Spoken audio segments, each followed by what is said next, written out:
তোমার মতো যুবক রাস্তায় গাড়ি চালায়, ড্রাইভারি করে, নামাজ ছাড়ে না। মনটারে একটু প্রশ্ন করো, তুমি কেন পারবা না? তোমার মতো যুবক র্যাব, আর্মি, পুলিশ, বিডিআরের চাকরি করে, নামাজ ছাড়ে না, ব্যবসা করে, নামাজ ছাড়ে না, তুমি কেন পারবা না? চেয়ারম্যান, মেম্বার, এমপি, মন্ত্রী নামাজ পড়ে, দাড়িওয়ালা, অভাব নাই, তুমি কেন পারবা না? ও যুবক বাবা, মোনাজাতে কত যুবক কান্না করে, তোমার চোখে পানি আসে না কেন? গুনার কারণে আমার আল্লাহ বেজার। মা বাবার অভিশাপ তোমার কপালে বুঝি লেগে গেল, এখনো সময় আছে, আমার আল্লাহ দয়ার নজরে ডাকতেছেন, তওবা কর। জীবনের গুনাহ এক তওবার দ্বারা আমি সব মাফ করে দিব। ও যুবক বাবারা, আমি একটু আগেও বলেছিলাম, হেদায়েতের মালিক আমার আল্লাহ। কপাল যদি পুড়িয়া যায়, নবীজির বয়ানও আবু জাহাল কালেমা পড়ে না। আর যদি আল্লাহ কপালটা খুলিয়ে দেন, নবীরে জবাই করতে আসিয়াও কালেমা পড়ে নেয়। জানি না এই জমিনে কিছু মানুষ এমন আছে, আবু জাহালের মতো পাথরওয়ালা অন্তর নিয়া হাজারো পায়ে ধরে বয়ান করলে কালেমা পড়বে না, তওবা করবে না, বাইরে গিয়া বিরোধিতা করে গুনাহগার হবে। আর একদল আল্লাহর বান্দা ওমরের মেজাজওয়ালা, গুনার কথা স্মরণ করিয়া ওলামায়ে কেরামের মজলিসে বইসা হঠাৎ তার দিলের মধ্যে দাগ কাটছে। মনে মনে ভাবে, আল্লাহ, জীবনে কত অন্যায় করেছি, কেউ জানে না, আব্বা আম্মা কেউ জানে না, আমার আপন জনেরা কেউ জানে না। ও আল্লাহ, আমি কত নামাজ ছাড়লাম, কত বেপরদায় চললাম, দাড়ি কাটলাম। ও আল্লাহ, তুমি জানো, জানিয়াও তো রাগ করে পানি বন্ধ করো নাই, বাতাস বন্ধ করো নাই। ও আল্লাহ, আজকে তওবার নিয়ত করে ফেললাম। কোন দিন মরণ হবে জানা নাই, গাড়ির নিচে, পানির নিচে লাশ আর লাশ, ঘুমের বিছানায় যুবকের লাশ। আর গুনার কাছেও যাব না, মা বাবারে কষ্ট দিব না, আজকে থেকে তওবা করে নিব। এইরকম যুবক কিছু আছে, তওবা করে ফেলবে। মনে মনে আল্লাহকে বলবে, আল্লাহ, আর নামাজ ছাড়বো না, বেপরদায় চলবো না, মা বাবাকে কষ্ট দিব না, ওলামায়ে কেরামের পরামর্শ নিয়ে নবীর তরিকা মানিয়া চলবো, আর দাড়ি কাটবো না, বেপরদায় চলবো না। ও যুবক বাবারা, ও বৃদ্ধ বাবাজিরা, আপনাদের মতো কত বুড়া মানুষ মসজিদে গিয়া 5 বেলার নামাজ পড়ে, আপনি কেন পারবেন না? ও পর্দার আড়ালের আম্মা জান বোনেরা, আপনাদের মতো কত মা বোন আছে, পর্দা করে, মোবাইলে সময় নষ্ট করে না, স্বামীর মাল হেফাজত করে, আল্লাহর মোহাব্বত নিয়ে নামাজ পড়ে, আপনারা কেন পারবেন না? আল্লাহ সন্তান দিছেন, নেককার সন্তান বানায়া যান, ডাক্তার বানাবেন, কোরআন পড়াইয়া যান, সন্তানটা কোরআন পড়বে, ডাক্তারি পড়বে, মা বাবার জন্য দোয়া করবে। ও পর্দার আড়ালের আম্মা জানেরা, তওবার নিয়ত করে তওবা করেন। পিছনে যত গুনাহ করছেন, সামনে আর কোনো অপরাধ করবেন না। আল্লাহর কাছে মনে মনে বলেন, ও আল্লাহ, সন্তানটারে আদর্শ মানুষ বানাবো, নামাজ ছাড়বো না, বেপরদায় চলবো না, স্বামীর মালের খেয়ানত করব না। ও যুবক বাবারা, তওবা করে নাও। وَلَنَبْلُوَنَّكُمْ بِشَيْءٍ مِّنَ الْخَوْفِ وَالْجُوعِ وَنَقْصٍ مِّنَ الْأَمْوَالِ وَالْأَنفُسِ وَالثَّمَرَاتِ। আল্লাহ বলেন, আমি মুমিনকে অবশ্যই পরীক্ষা করবই করব, কোনো বেঈমানকে নয়। মুমিনকে পরীক্ষা করবেন আমার আল্লাহ ভয়ের মাধ্যমে, ক্ষুধার মাধ্যমে, মালের ঘাটতি, জানের কোরবানি, ফলের ঘাটতির মাধ্যমে। ওয়াবাশশিরিস সাবিরিন, ধৈর্য ধারণকারীদের জন্য আল্লাহর পক্ষ থেকে সুসংবাদ। পয়গম্বর বলেন, মাইয়ুরিদিল্লাহু বিহি খাইরান ইউসিব মিন, আল্লাহ যাকে মোহাব্বত করেন, ভালোবাসেন, তাকে মুসিবত দিয়ে পরীক্ষা নিবেন। হাদিস আর আয়াতের দ্বারা প্রমাণ হলো, আল্লাহ মুসিবত দিবেন, বেঈমানকে দিবেন না, মুমিনকে দিবেন, পরীক্ষা করার জন্য। ঈমান যাচাই করবে, তোর ঈমানটা কেমন। তাহলে মুসিবত আসা আল্লাহর পক্ষ থেকে একটা নেয়ামত। এই জন্য আমাদের মুরব্বী আকাবিরিন যারা, তারা মুসিবত আসলে আল্লাহ দোয়া শিখাইছেন, ইন্না লিল্লাহ পড়বা। কিন্তু আমাদের আল্লাহওয়ালারা মাঝে মাঝে আলহামদুলিল্লাহ পড়তেন, মুসিবত আসলে ইন্না লিল্লাহ না পড়ে আলহামদুলিল্লাহ পড়তেন কেন? বলে, আল্লাহর পক্ষ থেকে এটা একটা নেয়ামত, আমাকে মুসিবত দিয়ে পরীক্ষা নিবেন। আল্লাহ কুদরতের নজর দিছেন আমার উপরে, আর কারোর উপরে দেন নাই। এজন্য আমি শুকর আদায় করি। আল্লাহর মুসিবত যেখানে আসবে, সেখানে রহমতের দরজাও খুলে যাবে। আল্লাহর এক বান্দি, দিনদার, ভালো বাবার ভালো কন্যা সন্তান বিবাহের ঘরে গেল, স্বামীর ঘরে থাকিয়া কিছুদিন পরে বলে, স্বামী আমার, আমারে কেমন ভালোবাসো। নুজহাতুল মাজালিসে ঘটনা উল্লেখ আছে। স্বামী বলে, তোমাকে আমি জীবন দিয়া ভালোবাসি, যা চাইবা তাই পাইবা, চাওয়ার আগে আমি দিতে বাউন্ড। স্ত্রী ডাক দিয়া বলে, স্বামী আমার, যা চাইবো তুমি তাই দিবা। বলে, হ্যাঁ সত্যি বলেছো? বলে, হ্যাঁ সত্যি বলেছি। স্ত্রী ও স্বামীর পরীক্ষামূলক একটু বলছে, তাহলে আমার তালাক দিয়া দাও। আমি চাইলেই দিবা, কহা দিব তো, তালাক দাও। স্বামী বলে, কল্লা যাইতে পারে, তালাক দিতে পারি না।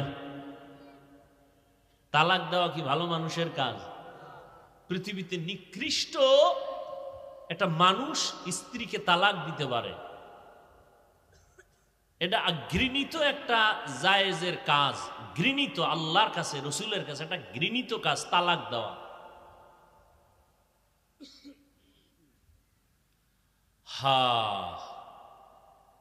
স্বামী তো আর তালাক দিবে না, স্ত্রী তো বলছে দাও, আর স্বামীর ওয়াদা দেওয়া, যা চাবা তাই দিব। দুইজনের ভিতরে একটু তর্ক লেগে গেল, সমাধানের জন্য ওই জমানার নবীর কাছে রওয়ানা। স্বামী আর স্ত্রী পথে মধ্যে গিয়া হঠাৎ স্ত্রী রাস্তার পার্শ্বে পড়ে গিয়া পাওটা ভেঙ্গে গেল, কান্না করে বলে, ও আল্লাহ আমারে বাঁচাও। স্ত্রী স্বামীর হাতটা ধরে বলে, নবীর দরবারে যাওয়া লাগবে না, চলো আমরা বাড়িতে চলে যাই। বাড়িতে যাইয়া স্ত্রী ডাক দিয়া কয়, স্বামী আমি যে তালাক চাইছিলাম, কথাটা ফিরাইয়া নিলাম, মাফ করে দাও। স্বামী বলে, তালাক চাইলা কেন? চাওয়ার পরে ফিরাইয়া নিলা কেন? স্ত্রী ডাক দিয়া কয়, স্বামী আমার, রহমতের নবীর হাদিস শুনাইছো তুমি। কি হাদিস? আল্লাহ যারে মোহাব্বত করেন তাকে মুসিবত দিয়া পরীক্ষা নেন। তোমার ঘরে আসছি, যতদিন আমি সংসার করছি কোনো মুসিবত আসে নাই। বুঝলাম যেখানে মুসিবত নাই সেখানে আল্লাহর রহমত নাই, আমিও সেখানে থাকতে চাই না বলে তালাক চাইছি। রাস্তার মাঝে যখন দেখলাম হঠাৎ তুমি রাস্তায় পড়ে গেছো, পাও ভেঙে গেছে, কান্না তোমার শুরু, আফসোস শুরু হয়ে গেছে, আল্লাহকে ডাকতেছ। মুসিবত যখন আসছে, রহমত চলে আসছে। আল্লাহর রহমত যেখানে আছে, আমি বান্দিও সেখানে আছি। আর আমরা হালকা মুসিবতে পড়লে চৌকিদার থেকে গালি শুরু, সরকারের ভরে আল্লাহর পর্যন্ত গালি দেয়। দেখেন না, একটু কামাই রুজিতে ঝামেলা, দৌড়ে গেছে ডক্টর ইউনূসের আব্বা কইয়া হারাম টাকার লোন উঠে একটা চায়ের দোকান দিবে, লোন উঠায়, লোন এনজিওদের কাছে যায়। এরপরে কি হয়? মাইয়াও শান্তি নাই, বউও শান্তি নাই, সন্তানেরা শান্তিতে নাই। মরার পরে কিস্তি আদায় করতে পারে নাই, সবাই যে সামনে দাঁড়ায়, লাশ কবরে রাখার আগে কিস্তি দাও। কেউ শান্তিতে নাই। এক আল্লাহর বান্দা কাঁদতেছেন আমার সামনে, কিছু টাকা আমি লোন আনছিলাম, কিস্তি দিতে পারি না।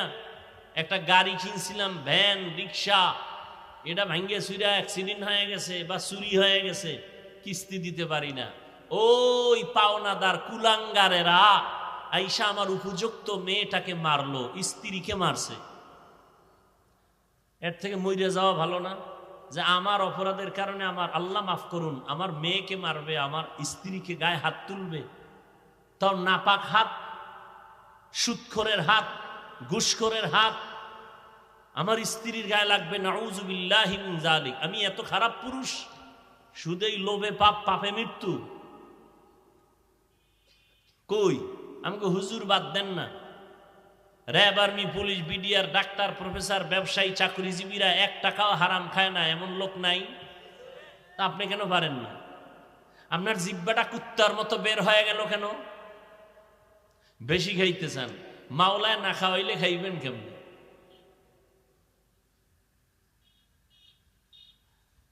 আর আমরা বেশি খাইতে চাই না, কিন্তু আল্লাহ আমাকে বেশি খাওয়ায়। চাই না এরপরও বেশি। কেমনে বেশি? তোমার 3 প্লেটে পেট ভরে না, আরো 1 প্লেট চাও। আর আমাকে 1 প্লেট আসে ঘরে, এই 1 প্লেটের ভাগ কইরা 4 জনে খাইয়াও থাইকা যায়। এর নাম বরকতি খানা।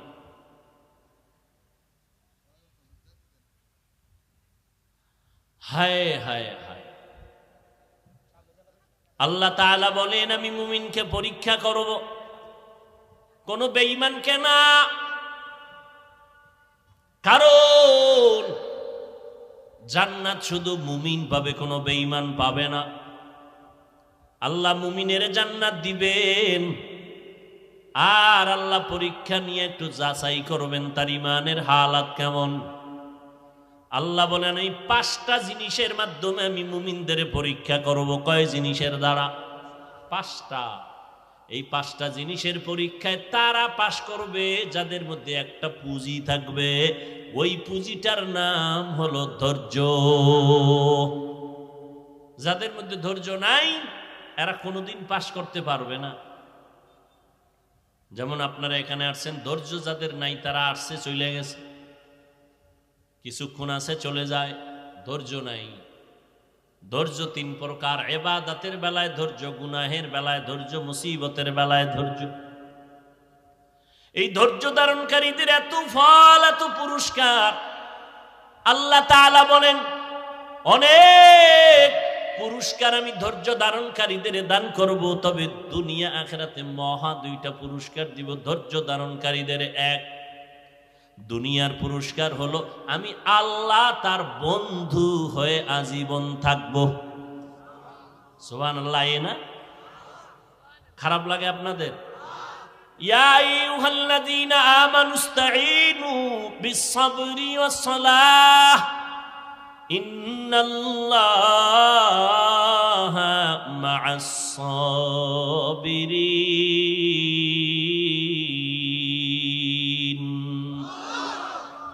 1 নম্বর পুরস্কার, আল্লাহ ধৈর্য ধারণকারীদের বন্ধু হয়ে থাকবেন দুনিয়ায়।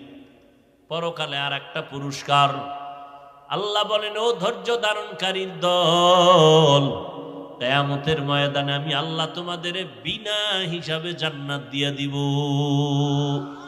আতিনা ফি দারে দুনিয়া না হাসান, আতিনা ফি দারে উকবা না হাসান, ইয়া গিয়াসাল মুস্তাগীসিন ইহদিনা লিফতিখারা বিল উলুমে ওয়াল গিনা। হর গোরি দে নেকো তু তৈয়ার হ্যায়, জু না মাঙ্গে উসসে তু বেজার হে। দুনিয়ার পুরস্কার আল্লাহ তার বন্ধু হয়ে থাকবেন। আল্লাহ যদি আপনার বন্ধু হয়ে যান, আপনার কোনো পেরেশানি, কোনো টেনশন নাই। দেখছেন না মহামারী করোনা, গোটা দুনিয়াটা স্তব্ধ। যারা চেয়ারে বৈশা নিজেদের খোদা খোদা ভাব নিয়ে চলতেছিল, সারা দুনিয়ার খোদা ভাবওয়ালারাও থমকে গেছে। ব্যবসায়ীর ব্যবসা নাই, চাকরিজীবীর চাকরি নাই, স্কুল বন্ধ, কলেজ বন্ধ, ট্রেন বন্ধ, ব্যবসা বন্ধ, চাকরি বন্ধ, দোকান বন্ধ, বাস বন্ধ, সব বন্ধ। আল্লাহ আঙ্গুল দিয়া দেখায় দিয়েছেন কোরআনের একটা মাদ্রাসাও বন্ধ হয় নাই। ইতিহাস ভুলে যায়ও না।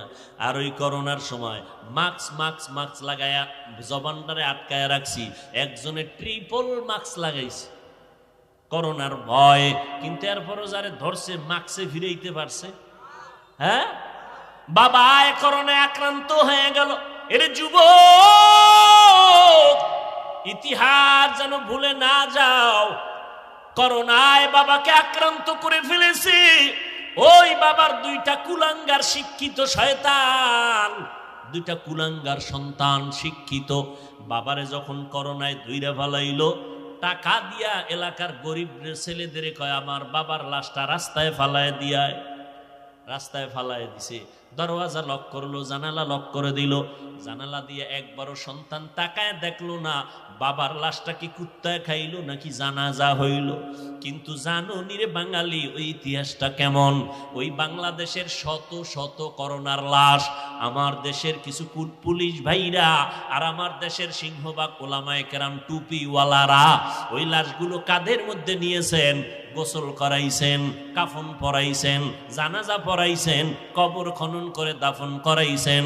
ইতিহাস ভুলে চলে যাইও না। শত শত লাশ দাফন করানোর পরেও একজন হুজুরেও করোনায় মরে নাই। ভাল লাগে না শুনতে না? আল্লাহ দেখায় দিয়েছেন হায়াতের মালিক আমার আল্লাহ। আমি আল্লাহ যদি আজরাইল পাঠাই তোর কোন মাকসে তোরে বাঁচাবে? বাংলাদেশের টাকার বালিশ বানায় ঘুমায় যমুনা গ্রুপের মালিক করোনায় আক্রান্ত হইয়া আমার স্পেশাল ফ্লাইট দিয়া সিঙ্গাপুরে নিয়ে আমারে করোনার থেকে বাঁচাও। কত হাজার কোটি টাকা চাও নেও, টাকা দিয়াও বান্দা বাঁচতে পারে না। 3টা সাদা কাফনের প্যাকেট হয়ে কবরে চলে গেছে। কথা ঠিক নি? আল্লাহ পাক রব্বুল আলামিন বলেন, আমি 5টা জিনিসের মাধ্যমে তোমাদের পরীক্ষা নিব। পাশ করার জন্য একটা পুঁজি লাগবে, কি কোন? ধৈর্য ধারণ করা লাগবে। ধৈর্যের পরীক্ষায় যারা আগাবে তারা পাস। 5টা জিনিসের পরীক্ষার 1 নাম্বার পরীক্ষা আল্লাহ যে জিনিস দিয়ে নিবেন এর নাম ভয়, মিনাল খাউফ। ইমাম শাফিঈ রাহমাতুল্লাহ আলাইহি বলেন এখানে ভয় দ্বারা উদ্দেশ্য হলো আল্লাহর পক্ষ থেকে ভয়। ও সিরাজগঞ্জের মুসলমান, দাড়ি রাখলে আল্লাহ খুশি, দাড়ি রাখলে তোমার আত্মীয় স্বজনরা শালি দুলাবাই বেজার। এখন কি শালি দুলাবাইয়ের লজ্জার ভয়ে দাড়ি কাটবা নাকি আল্লাহর শাস্তির ভয়ে দাড়ি রাখবা? এখানে তোমার ইমানের পরীক্ষা। পর্দা করলে আমার আল্লাহ খুশি, পর্দা করলে তোমার আত্মীয় স্বজন বেজার। এখন আত্মীয় স্বজনের মন পাওয়ার জন্য তাদের গালাগালি শোনার ভয়ে কি তুমি পর্দা ছেড়ে দিবা নাকি আল্লাহর আযাবের ভয়ে পর্দা করবা? এটাই তোমার ইমানের পরীক্ষা। আল্লাহর পক্ষ থেকে ভয়, এই ভয়ের নাম হলো তাকওয়া। আর এক প্রকার ভয় হলো বান্দার পক্ষ থেকে ভয়। যেমন ফিলিস্তিনের জমিনে ইসরায়েলি জালেমরা ভয় দেখায়, কয় এই জেরুজালেম বাইতুল মুকাদ্দাস তোমরা ছেড়ে চলে যাও, আমরা দখল করব। তোমাদেরকে ভয় দেখায় যদি না যাও তোমাদের মেরে ফেলবো, আগুনে পোড়ায় ফেলবো। মুসলমান ডাক দিয়া কয় আমরা তোরে ভয় পারি না, আমরা ভয় করি আমার আল্লাহর আযাব। বাইতুল্লাহ আল্লাহর ঘর, বাইতুল মাকদিসের কলিজার মধ্যে জায়গা দিয়েছি, কল্লা দিতে পারবো, ইমান দিতে পারবো না। এই চিন্তায় তারা সীসা ঢালা প্রাচীর হয়ে দাঁড়ায় আছেন। ইসরায়েলি জালেমদের জুলুমের ভেতরে পড়ে গেছেন, সাহায্যে তারা জান্নাতে যাইতেছেন। এরপরেও তারা ওই জমিন থেকে কেউ ভেগে যায় না। ওই ইসরায়েলি জালেমদের কাছে মুসলমান মাথা নত করে না। বাবাই ঘুরে গেলে মিষ্টি খাওয়ায় ফিলিস্তিনে। সাংবাদিকরা কয় ভাই আপনি এই বিপদের মধ্যে মিষ্টি খাওয়ান কেন? আমি খুশি। কেন খুশি? আমার 2 সন্তান শহীদ হইয়া জান্নাতে আরামে আছে, আমিও রেডি হইতেছি, আমিও জান্নাতে যাব। আর আমগো দেশের কিছু কুলাঙ্গার আছে মুসলমানের বাচ্চা, এরা চায়ের দোকানে বয়ে বয়ে কয় ফিলিস্তিনে মানুষ মরে, বাংলাদেশে চিল্লাইলে লাভ কি? আল্লাহ হেদায়েত দান করুন। ভাইরা আমার, 1 নাম্বার ভয় আল্লাহর পক্ষ থেকে ভয়, বান্দার পক্ষ থেকে ভয়। ও বান্দা, তুমি যদি দাড়ি রাখো, নামাজ পড়ো, অনেক ক্ষেত্রে তোমার চাকরিতে রাখবে। এখন কি তুমি কি টাকার জন্য তুমি চাকরি করবা নাকি আমার আল্লাহর জন্য তুমি আল্লাহর পথে চলবে? এটা ইমানের পরীক্ষা। আমি সংক্ষেপে বলে যাচ্ছি। 2 নাম্বার পরীক্ষার বস্তু হলো ক্ষুধা। আল্লাহ ক্ষুধা লাগাইও পরীক্ষা নিবেন। ইমাম শাফিঈ রাহমাতুল্লাহ আলাইহি বলেন এখানে ক্ষুধা দ্বারা উদ্দেশ্য হলো রোজা। অনেকে রোজার মাস রোজা রাখতে পারে নাই। কি ভাই আপনি রোজা রাখেন না কেন? মুসলমান কয় আমার ঘরে কি ভাতের অভাব, আমি রোজা রাখবো কেন? আমরা কি ভাতের অভাবে রোজা রাখছি? আরে রোজা তো হিন্দুরাও রাখে, বৌদ্ধরাও রাখে, খ্রিস্টানেরাও রাখে, পৃথিবীর সবাই রোজা রাখে। সিস্টেম আলাদা, নাম আলাদা। আমাদেরটার নাম রোজা আর অন্যদেরটার নাম হলো না খাওয়ার সাধনা। আর আমাদের মুসলমানের না খাওয়ার সাধনা না, বরং না খাওয়ার মধ্য দিয়ে আল্লাহ পাওয়ার সাধনা। অতএব তুমি ভাতের অভাবে কেন বললা রে বাবা? আল্লাহ পাক রব্বুল আলামিন ক্ষুধার দ্বারা পরীক্ষা নিবেন। সাহাবায়ে কেরাম, এমনকি আপনার আমার নবী, যেই নবীর জন্য আমার আল্লাহ নিজে আশিক, ওই নবী দোয়া করলে উহুদ পাহাড় স্বর্ণ হয়ে যাইত। কিন্তু ওই নবী খন্দকের যুদ্ধে পেটে পাথর বেঁধেছেন, সাহাবায়ে কেরাম পেটে পাথর বেঁধেছেন, তারপরেও কোনোদিন বাতিলের কাছে আপোষ করেন নাই, হারাম পথে যান নাই। ও মুসলমান নবীর আশিক, রমজানের রোজা রাখো ক্ষুধার মাধ্যমে পরীক্ষা। নবী তো শুধু রমজান না, সপ্তাহের বৃহস্পতিবার সোমবার দিনও নবী রোজা রাখছেন। আর রোজাটা শুধু ঈমানের কারণ না, শরীরটারে সুস্থ রাখার একটা ঔষধ হলো রোজা। আর মূর্খ কিছু মানুষেরা রোজারে বানাইছে রোগের কারণ, আমি রোজা রাখলে রোগ বেড়ে যায়, অথচ শরীরের রোগের ঔষধ হলো রোজা, আর এ বানাইছে রোগের কারণ। যেমন নিয়ত তেমন বরকত। 3 নাম্বার পরীক্ষা, ওয়ানাকসিম মিনাল আমওয়াল, মালের ঘাটতি, মালের কোরবানি। ইমাম শাফিঈ রাহমাতুল্লাহ আলাইহি বলেন, এখানে মালের কোরবানি দ্বারা উদ্দেশ্য হলো যাকাত। রাস্তাঘাটে সাইনবোর্ড দেখি মাঝে মাঝে, দারিদ্র বিমোচন করো, দারিদ্র বিমোচন করো। সরকারও অনেক পদক্ষেপ নিয়েছেন, কিন্তু আল্লাহ মানুষ বানাইছেন, মানুষের শান্তির ব্যবস্থা আল্লাহ করেছেন। মানুষের শান্তির ব্যবস্থা, অর্থনৈতিক সচ্ছলতার জন্য আল্লাহ একটা আইন করে দিয়েছেন স্থায়ী, ধনীরা বছরে একবার গরিবের যাকাত দিবা। যাকাতটা যদি ধনীরা ঠিক মতো দিত, এই জমিনের মধ্যে দারিদ্র বিমোচন হয়ে যাইত। যাকাত অনেকে দেয় কিন্তু সঠিকভাবে দেয় না, হিসাব করে না। নবীজি হাদিসে বলছেন, কিয়ামতের আগে বড় লোকেরা যাকাত দেওয়াটাকে জরিমানা মনে করবে, বলবে এটা জরিমানা দেওয়া যাবে না, লামসাম কিছু দিয়া কইবা যাও। এ বিষয়ে বিস্তর আলোচনা আমি রমজানে করেছি। যাকাত দেওয়া না আদায় করে দেওয়া, যাকাত দেওয়া আলাদা কথা, আদায় করে দেওয়া আর একটা কথা। আল্লাহ কইছে যাকাত আদায় করো, দেও বলে নাই। এখানে ব্যবধান কি বিস্তারিত রমজানে আমার আলোচনা আছে। যাকাত গরিব রেখা, আমরা গরিব, আমগো মালও নাই, পরীক্ষাও নাই। না, তোমাকে আর এক পরীক্ষা রয়ে গেছে। কি? ধনীরা দিবে মালের কোরবানি, তুমি দিবা জানের কোরবানি। ধনী বলে এখানে একটা মাদ্রাসা বানাও, টাকা লাগবে না, টাকা দিব আমি। তাহলে ঘর দুয়ার মাটি কাটার কাজ করবে কে? ধনী বলে এটা আমার সময় নাই, আমি পারি না, আমি মালের কোরবানি দিলাম। ও গরিবেরা, তোমরা জানের কোরবানি দাও, খরচ আমি দিব, তোমরা জানের কোরবানি দাও, সময় দাও। দেখছেন আল্লাহ কেমনে সাজাইছেন। জান্নাতের রাস্তায় সবাইরে ঢুকার সুযোগ দিছেন, ধনীরাও ঢুকবে, গরিবেরাও। ধনী টাকা দেয়, গরিব তুমি সময় দাও। হ্যাঁ, জানের কোরবানি, মালের কোরবানি, এ জমিনের ইতিহাস। জানের কোরবানি দিয়েছেন ইব্রাহিম নবী ইসমাইলের ছুরির নিচে নিয়া। এই কোরবানির বড় মহাপরীক্ষা। এই যে হজ করে মানুষ, বাইতুল্লাহ যায়, সব তো ইব্রাহিম আর হাজেরা আলাইহিস সালাম আর ইসমাইল নবীর কাহিনীর নিদর্শন। সাফা মারওয়ায় না দৌড়াইলে হজ বাদ। সব আম্মাজান হাজেরা আলাইহিস সালামের দৌড়ানি আল্লাহ আইন করে দিছে কিয়ামত পর্যন্ত। ওই পাথর মারে না, পাথর, আরে মেয়ে কথা কন না, কেন মারে জানেন? কারে মারে? তখন কি শয়তান বই রয়েছে?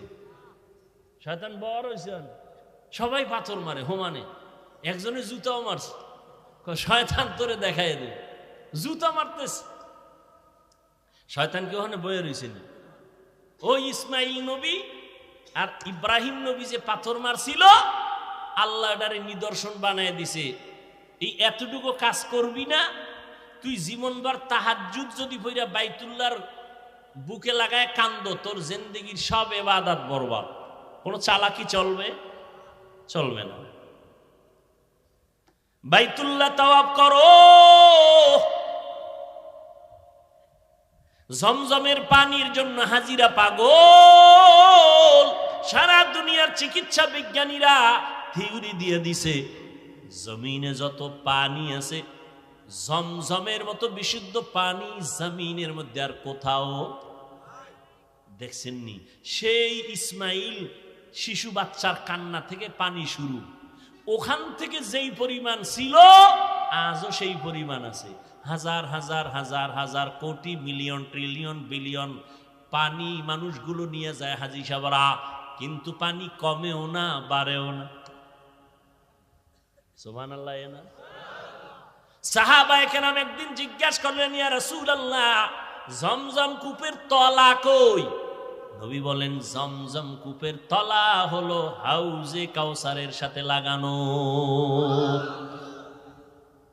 দাঁড়াইয়া খায় গরুতে, দাঁড়াইয়া খাওয়া পান করা ইসলামে নিষেধ, তবে দুই জিনিস দাঁড়াইয়া পান করা সুন্নত। জমজমের পানি দাঁড়ায় করেন, বইয়া করলে গুনাহ হবে না, খবরদার। আবার প্যাঁচ লাগাইন না, কিলাকিলি বাজায়েন না, অনেকে আবেগে কিলাকিলি বাজায়। জমজমের পানির উপকার আছে প্রায় 25টার মতো। এর মধ্যে বড় উপকার কি? আপনার পানির পিপাসা কি ভাতে নিবারণ হবে? ফলে নিবারণ হবে? হবে না। কিন্তু জমজম পানি এমন একটা আল্লাহর নেয়ামত, পেটের ক্ষুধাও নিবারণ করে, পানির পিপাসাও নিবারণ করে। ভাত খাওয়া লাগবে না। নবী একটা খেজুর একটু জমজমের পানি দিয়া সাহারি খাইছেন, সারাদিন রোজা সাহাবায়ে কেরাম। আর আমরা সাহারি খাইতে খাইতে আজানও দেখা আরো খাইল, এমন খাওয়ানোর পাগল বাঙালি।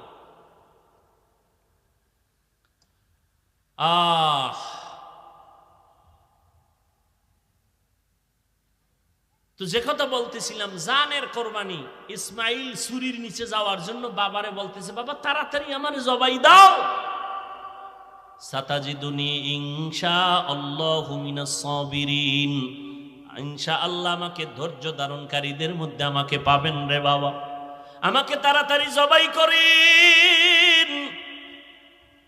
আল্লাহর ওয়ার্ডার তাড়াতাড়ি পালন করেন। এর নাম হলো আল্লাহর কাছে নিজেকে বিলীন করে দেওয়া। ওরে নবীর উম্মতেরা, আল্লাহ পাক রব্বুল আলামিন পঞ্চম পরীক্ষা নিবেন ফলের ঘাটতি মানি। এখানে ইমাম শাফিঈ বলেন সন্তান দিয়ে আল্লাহ নিয়ে যাবেন। সন্তান হলো মা বাবার ফল।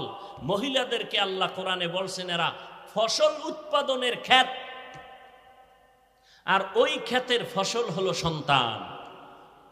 ইন্নামা আমওয়ালুকুম ওয়া আওলাদুকুম ফিতনাহ, আল্লাহ বলেন সন্তান আর সম্পদ হলো মানুষের পরীক্ষার বস্তু। ইয়া আইয়ুহাল্লাযীনা আমানু লা তুলহিকুম আমওয়ালুকুম ওয়ালা আওলাদুকুম আন যিকরিল্লাহ, সন্তান আর সম্পদের ক্ষেত্রে সাবধান, তোমাদেরকে যেন আল্লাহর জিকির থেকে দূরে সরাইতে না পারে। আজকে আমরা যারা আল্লাহর মুহাব্বত থেকে দূরে, হয়তো সম্পদের কারণে, না হয় সন্তানের কারণে। এই বাবারা, সন্তান পাইয়া একটু কিউট চেহারা, কি প্রশংসা, চুমো খায়, এত সুন্দর বাচ্চা, তুমি একবারও কি আলহামদুলিল্লাহ বলছো? এত সুন্দর চেহারা কে দিছেন? সে আল্লাহরে কয়বার তুমি শুকর আদায় করে বলছো, আল্লাহ তুমি কত না সুন্দর? একবারও তুমি দিলা না। সন্তানটারে আব্বু আব্বু বইলা চুমাইলা, কত শতবার আব্বু বলে চুমাইছো, কিন্তু যে আল্লাহ এত সুন্দর চেহারা দিয়া বানাইছে, ওই আল্লাহর কয়বার শুকর আদায় করছো রে নিমক হারাম? একবারও চিন্তা নাই। আল্লাহ সন্তান দিয়া পরীক্ষা নিবেন রে বাবা। সন্তান আল্লাহ দিবেন পরীক্ষা, সন্তান দিবেন না এটাও পরীক্ষা। আবার আল্লাহ পাক সন্তান দিয়া নিয়ে যাবেন, এটাও পরীক্ষা। ছেলে দিবেন পরীক্ষা, মেয়ে দিবেন পরীক্ষা। ওরে নবীরা, শেখ আপনার আমার নবীকে আল্লাহ ছেলে দিয়েছেন, অল্প বয়সে আবার নিয়ে গেছেন। নবীর কোনো ছেলে বেঁচে ছিল না, আল্লাহর নবীকে 4টা কন্যা দিয়েছেন। ওই কন্যা দ্বারা আল্লাহ নবীর বংশ, নবীর ইজ্জত, নবীর নাম বজায় রাখছেন। কন্যার মাধ্যমে। নবী বলেন, এত দামি ব্যক্তি আমি নবী, আমার কোনো ছেলে নাই, আমি 4 কন্যার বাবা। ও কন্যার বাবারা, একটা কন্যা যদি পাও তুমি একটা জান্নাতের মালিক হয়ে যাবে। কন্যা ভাইয়া হাদিস শুনে বাবাই খুশি। কি আপনি খুশি কেন? আমি এক জান্নাতের মালিক হয়ে গেছি। মাইয়াডারে কি করছেন? কয় আরে গ্রামীণ ব্যাংকের মালিক বানায় দিস। এরম নাই? এরে পর্দার আড়ালের আম্মা জানেরা,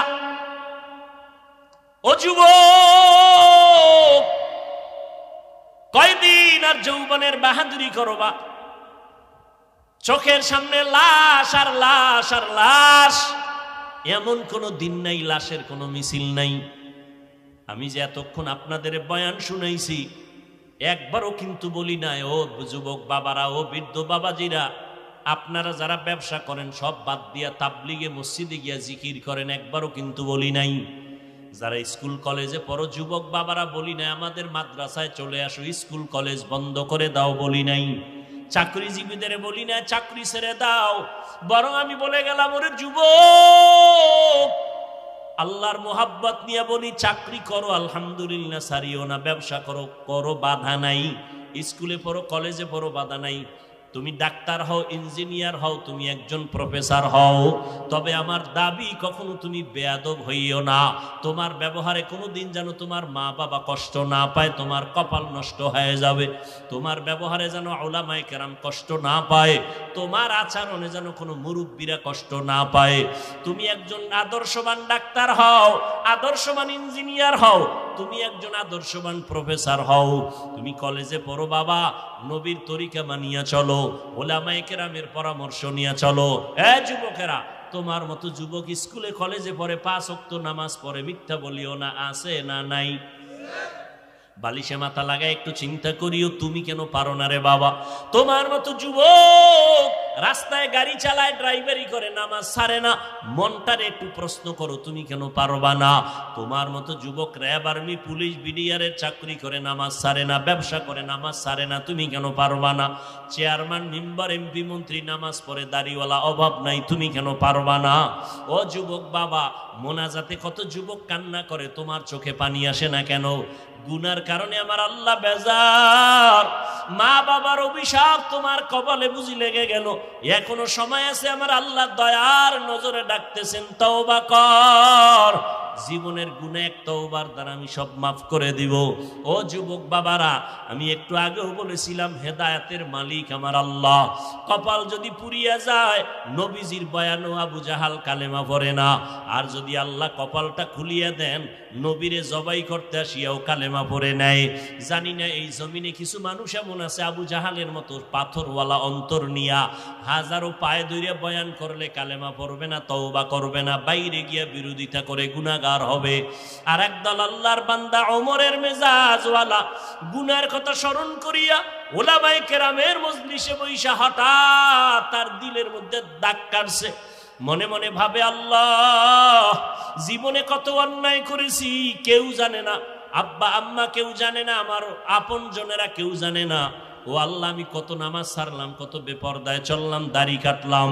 ও আল্লাহ, তুমি জানো, জানিয়াও তো রাগ করে পানি বন্ধ করো নাই, বাতাস বন্ধ করো নাই। ও আল্লাহ, আজকে তওবার নিয়ত করে ফেললাম।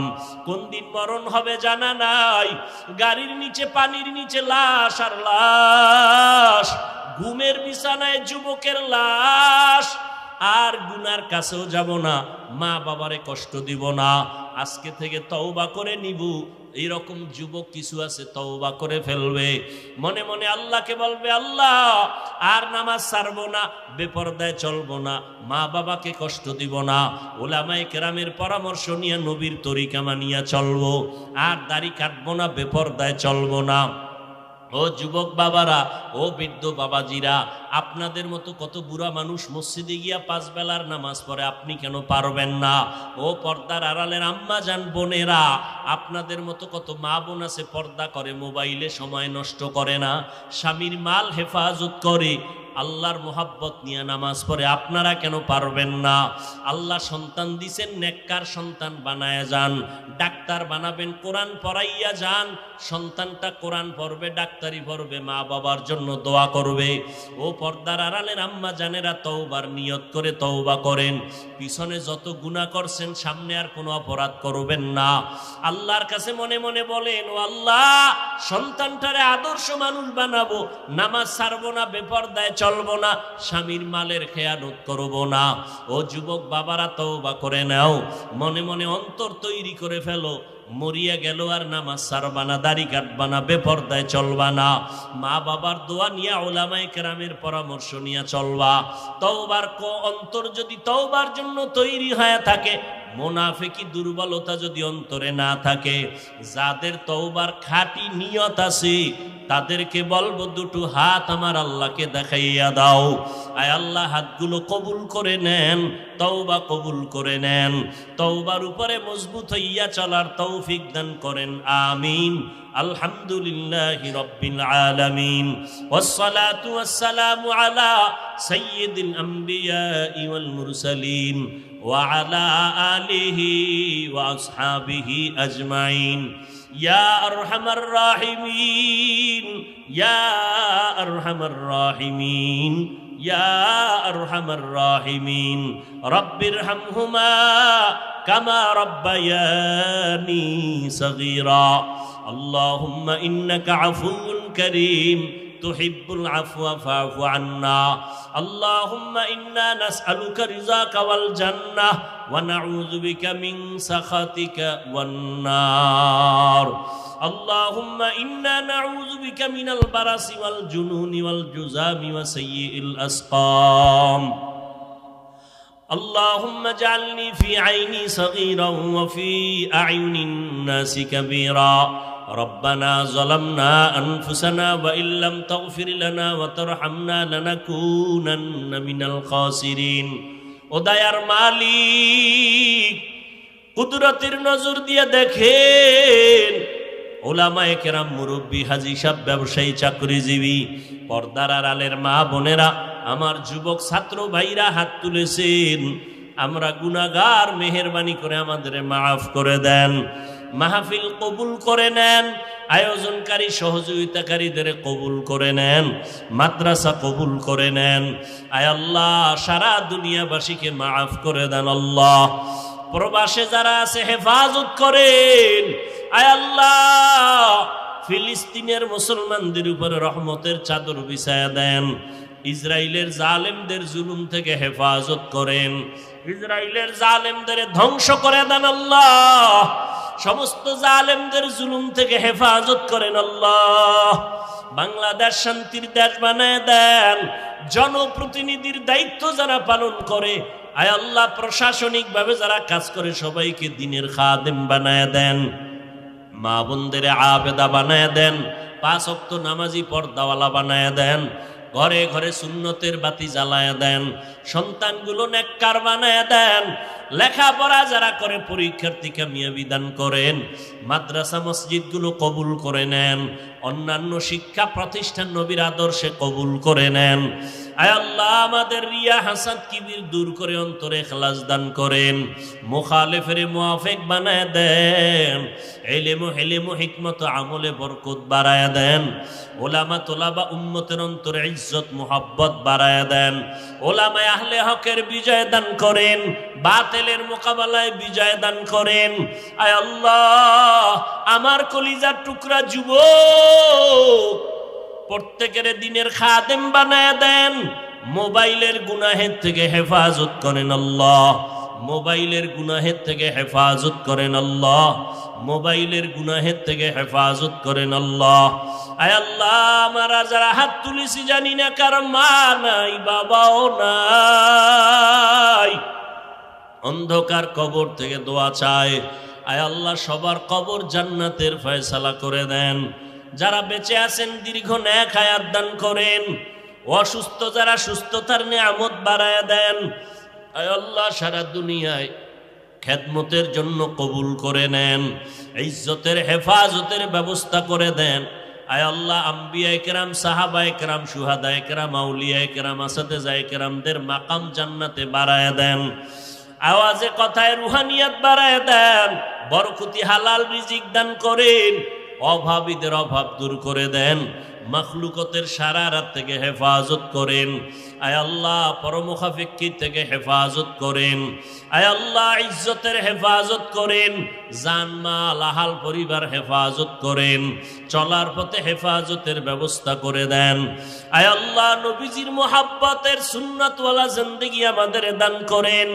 নবীজির রওজা বাইতুল্লাহ জিয়ারতের জন্য কবুল করে নেন। আয় আল্লাহ আমাদের পরস্পরে মোহাব্বত বাড়ায় দেন। জাহেরি বাতিনি দুশ্মনদের চক্রান্ত থেকে ইজ্জতের সাথে হেফাজতের ব্যবস্থা করে দেন। আয় আল্লাহ নবীজির মোহাব্বতে আমাদের দোয়া কবুল করে নেন।